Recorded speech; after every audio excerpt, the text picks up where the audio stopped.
رحمۃ اللہ وبرکاتہ. محترم حضرات، بس 3 سے 4 منٹ آپ بیٹھے رہیں، بس 3 سے 4 منٹ آپ اطمینان سے بیٹھے.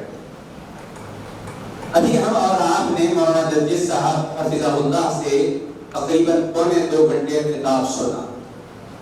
آپ نے تقوی کی تفصیلات اور بہت سارے واقعات ہمارے درمیان پیش کروایا، اور آخر میں امت مسلمہ کا جو موجودہ حال ہے اس کو بھی ہمارے سامنے رکھا کہ آج امت ساری دنیا کے اندر کس قدر پسپائی کا شکار ہے، اور دشمن ہمیں کیسے دبوچنا چاہتا ہے، اور دشمن کیسے ہمیں ختم کرنا چاہتا ہے، جبکہ قرآن پکار کر کہہ رہا ہے وَاعْتَصِمُوا بِحَبْلِ اللَّهِ جَمِيعًا وَلَا تَفَرَّقُوا.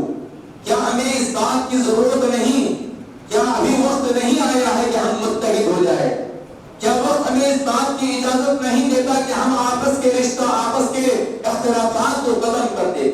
کیا ہندوستان کا ماحول ہمیں ابھی بھی جاگنے پر مجبور نہیں کر رہا ہے کہ ہم متحد ہو جائے؟ کیا ہندوستان کی موجودہ سیاست ہمیں اس بات پر اجازت نہیں دے رہی ہے کہ ہم آپس کے تمام اختلافات کو، تمام مسائل کے اختلافات کو ختم کریں اور شیر و شکر بن جائے، بھائی بھائی بن جائے؟ کیا ہمیں ہندوستان کا ماحول پکار کر یہ نہیں کہہ رہا ہے کہ اے ننگال کے مسلمانوں، اگر تم نہیں جاگو گے تو تمہارا دشمن تمہارے سر بھی کاٹے گا؟ کیا ہندوستان کا ماحول ہمیں اس بات کی اجازت نہیں دے رہا ہے؟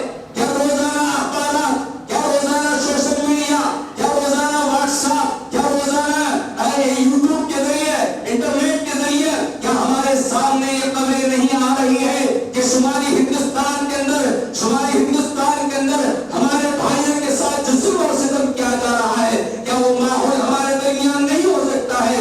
ہو سکتا ہے. شرط اس بات کی ہے کہ اگر ہم ابھی بھی نہیں جاگیں گے تو یہ مسائل ہمارے پاس بھی پیدا ہو سکتے ہیں. لیکن افسوس کا مقام یہ ہے، افسوس کی بات یہ ہے کہ جہاں بابری مسجد آج سے 25 سال پہلے شہید کی گئی اور جو انصاف کے باوجود بھی ہمارے ہاتھ نہیں لگی، اس بابری مسجد کے حاصل کرنے کے لیے ہر 6 دسمبر کو ہم یوم سیاہ مناتے ہیں، جس کو دشمنوں نے توڑا تھا، جس کے طویل تاریخ تھی. لیکن کیا ہمارا ایمان اس بات کا گوارا کر رہا ہے آج کہ ایک مسلک کی مسجد بنتی ہے تو یہ دوسرے مسلک والے اس مسجد کو برداشت کر رہے ہیں؟ ایک مسجد اگر کسی مسلک کی بنتی ہے تو یہ دوسرے مسلک والے اس مسجد کو کھڑے ہو کر بنانے کے لیے تیار ہے. یہ کس قدر افسوس کی بات ہے. اٹھائیے سورہ بقرہ کی تلاوت کیجیے، پہلے پارے کا مطالعہ کیجیے. اللہ نے کہا وَمَنْ أَظْلَمُ مِمَّن مَنَعَ مَسَاجِدَ اللَّهِ. اس سے بڑا ظالم کون ہو سکتا ہے جو مسجدوں سے روکتا ہے؟ بابری مسجد کو اگر کوئی ہندو گرا دیتا ہے، دوسری کسی مسجد کو کوئی گورنمنٹ گرا دیتی ہے، ہم احتجاج کرتے ہیں.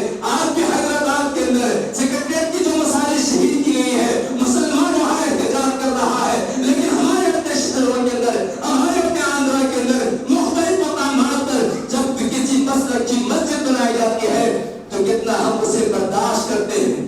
لہٰذا جتنے ہم مسلمان بھائی بیٹھے ان تمام سے میں اپیل کرتا ہوں کہ مسجد کوئی بھی بنائے، کسی بھی مسجد کی مسجد بنے، وہ اللہ کا گھر ہے. ہم سب کو یہ کھونا پڑے گا. اللہ کے گھر کی تعمیر میں کسی قسم کی رکاوٹ نہیں بنے گی، کسی قسم کا رکاوٹ ہم نہیں کریں گے. چرچ بنتا ہے بننے دیجیے، مندر بنتی ہے کوئی روکتا نہیں، چرچ بناتا ہے کوئی روکتا نہیں. ایک مسجد کی مسجد اگر بنتی ہے تو ہم روکنے پر تم جاتے ہیں، ہم متحد ہو جاتے ہیں کہ مسجد نہ بنے. میرے بھائیوں، ایسا واقعہ آپ کے شہر کے اطراف میں کہیں نہیں ہونا چاہیے.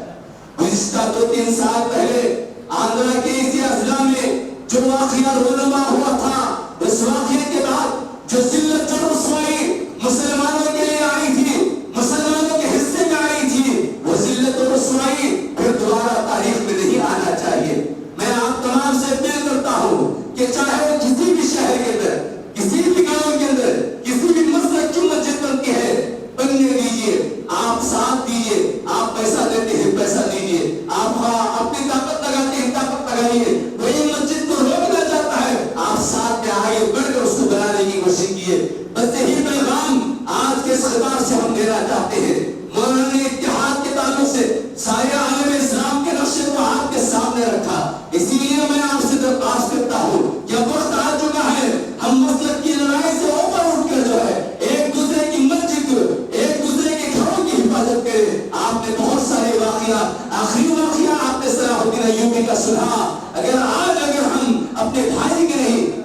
گھر کی حفاظت کرتے ہیں تو شاید کہ ہم پھر سے وہ ترقی پالیں جو ترقی صحابہ اور ہمارا ماضی جو روشن ماضی تھا. بس یہی اپیل کرتا ہوں, بار بار درخواست کرتا ہوں, میں گزارش کرتا ہوں, یہاں جتنے بزرگ بیٹھے ہوئے ہیں, یہاں جتنے نوجوان بیٹھے ہوئے ہیں, یہاں جتنی مائیں سن رہی ہیں, اور یہ ہمارا پروگرام ہندوستان کے جتنے مسلمان سنیں گے, اور خاص طور پر ہمارے آندھرا اور ہمارے شہر نندیال اور اس کے اطراف والے سنیں گے, ان سے اپیل کرتا ہوں, ان سے درخواست کرتا ہوں, خدا را اللہ کے گھر کی تعمیر میں رکاوٹ نہ بنے.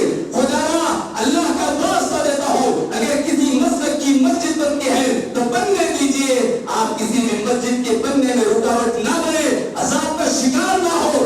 واللہ اگر کوئی مسجد بنانے میں رکاوٹ بنتا ہے, اس کا گھر برباد ہو سکتا ہے, اس کے گھر ویران ہو سکتا ہے, اس کی آنکھیں ختم ہو سکتی ہے, وہ بے ہاتھ ہو سکتا ہے, وہ بے موت بن سکتا ہے. یاد رکھیے اللہ کا عذاب جو ہے وہ کبھی بھی آ سکتا ہے. بابری مسجد گرانے والے پاگل ہو گئے, بابری مسجد گرانے والے دیوانے ہو گئے. کتنے واقعات آپ نے پڑھا, کتنے واقعات آپ نے سنا کہ صرف غیر مسلم اگر مسجد گراتا ہے تو کیا وہ پاگل بن جائے گا, کہ غیر مسلم اگر مسجد گراتا ہے تو کیا اس پر اللہ کا عذاب آئے گا, کہ مسلمان پر نہیں آئے گا, مسلمان پر تو اور بھی زیادہ آئے گا. اللہ کے گھر کو, اللہ کے گھروں کی حفاظت کیجیے, اللہ کے گھروں کی تعمیر میں کسی قسم کی رکاوٹ نہ کیجیے. اللہ سبحانہ و تعالیٰ سے دعا ہے, اللہ تبارک و تعالیٰ ہم سب کو عقل سلیم عطا فرمائے, ہم سب کو صحیح ہدایت عطا فرمائے, ہم سب کو صحیح سوچنے کی توفیق عطا فرمائے, ہم سب کو اللہ کے گھر کی حفاظت کرنے کی توفیق عطا فرمائے.